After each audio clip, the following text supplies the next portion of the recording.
I writing before the letter, Exergue 1. The one who will shine in the science of writing will shine like the sun. Ascribe, EP, P87, O Samas, sun god, by your light you scan the totality of lands as if they were cuneiform signs, Ibid. 2.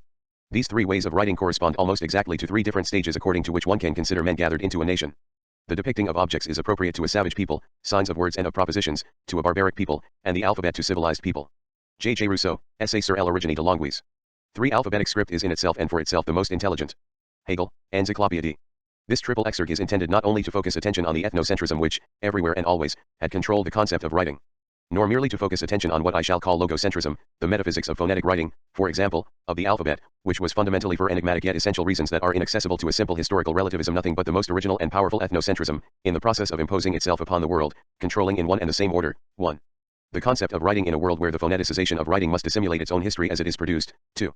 The history of, the only, metaphysics, which has, in spite of all differences, not only from Plato to Hegel, even including Leibniz, but also, beyond these apparent limits, from the pre-Socratics to Heidegger, always assigned the origin of truth in general to the logos, the history of truth, has always been except for a metaphysical diversion that we shall have to explain the debasement of writing, and its repression outside full speech.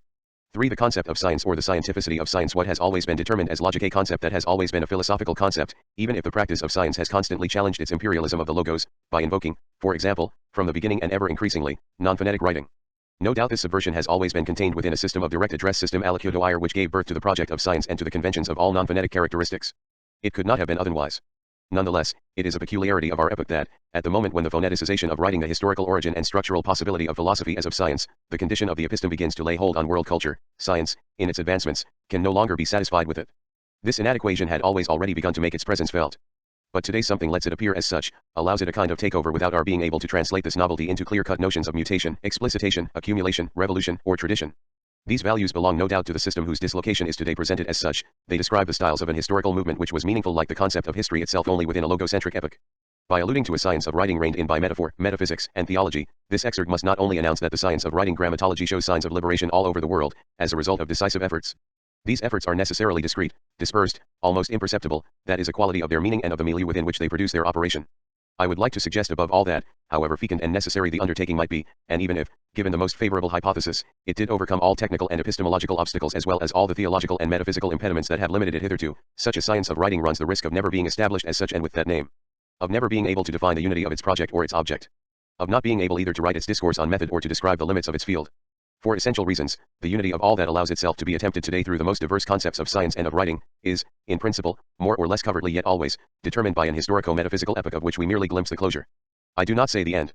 The idea of science and the idea of writing, therefore also of the science of writing, is meaningful for us only in terms of an origin and within a world to which a certain concept of the sign, later I shall call it the concept of sign, and a certain concept of the relationships between speech and writing, have already been assigned. A most determined relationship, in spite of its privilege, its necessity, and the field of vision that it has controlled for a few millennia, especially in the West, to the point of being now able to produce its own dislocation and itself proclaim its limits. Perhaps patient meditation and painstaking investigation on and around what is still provisionally called writing, far from falling short of a science of writing or of hastily dismissing it by some obscurantist reaction, letting it rather develop its positivity as far as possible, are the wanderings of a way of thinking that is faithful and attentive to the ineluctable world of the future which proclaims itself at present, beyond the closure of knowledge. The future can only be anticipated in the form of an absolute danger.